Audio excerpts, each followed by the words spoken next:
ಸ್ನೇಹಿತರೆ ನಮಸ್ಕಾರ. ಇದೊಂದು ಜಾಗ ಮಾರಾಟಕ್ಕಿದೆ. 1 ಎಕರೆ 32 ಕುಂಟೆ ಜಾಗ. ತುಂಬ ಚೆನ್ನಾಗಿದೆ. ಡಾಂಬರ್ ರೋಡಿಂದ ಅರ್ಧ ಕಿಲೋಮೀಟ್ರು. 1 ಲಕ್ಷ ರೂಪಾಯಿ ಹೇಳ್ತಾರೆ ಒಂದು ಕುಂಟೆಗೆ. ನೆಗೋಷಿಯೇಬಲ್ ಇದೆ. ಒಂದು 5,000 10,000 ಹೆಚ್ಚು ಕಮ್ಮಿ ಆಗ್ಬೋದು.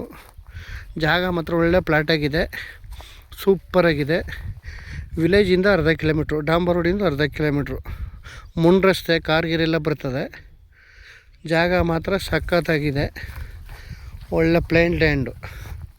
ಬೆಂಗಳೂರಿಂದ ಈ ಜಾಗಕ್ಕೆ ಒಂದು 80 ಕಿಲೋಮೀಟ್ರ್ ಆಗುತ್ತೆ. ಮೈಸೂರಿಂದ 60 ಕಿಲೋಮೀಟ್ರ್ ಆಗುತ್ತೆ. ಹೈವೇಯಿಂದ ಒಂದು 4 ಕಿಲೋಮೀಟ್ರು, ಕನಕಪುರ ಹೈವೇಯಿಂದ. ಮಳವಳ್ಳಿ ತಾಲೂಕು, ಮಂಡ್ಯ ಜಿಲ್ಲೆ. ಜಾಗ ತುಂಬ ಚೆನ್ನಾಗಿದೆ. ಕಡಿಮೆ ಬಡ್ಜೆಟ್ನವರು ಸಂಪರ್ಕಿಸಿ. ಈ ಜಾಗ ಚೆನ್ನಾಗಿದೆ. 1 ಎಕರೆ 32 ಕುಂಟೆ. 1 ಲಕ್ಷ ರೂಪಾಯಿ ಹೇಳ್ತಾರೆ ಒಂದು ಕುಂಟೆಗೆ. ನೆಗೋಷಿಯೇಬಲ್ ಆಗುತ್ತೆ. ಜಾಗ ಸೂಪರಾಗಿದೆ, ಮಾಡ್ಕೋಬೋದು ಬೇಕಾದ್ರೆ. ಒಳ್ಳೆ ರೆಡ್ ಸಾಯಿಲು ಜಾಗ ಚೆನ್ನಾಗಿದೆ. 1 ಎಕರೆ 32 ಕುಂಟೆ.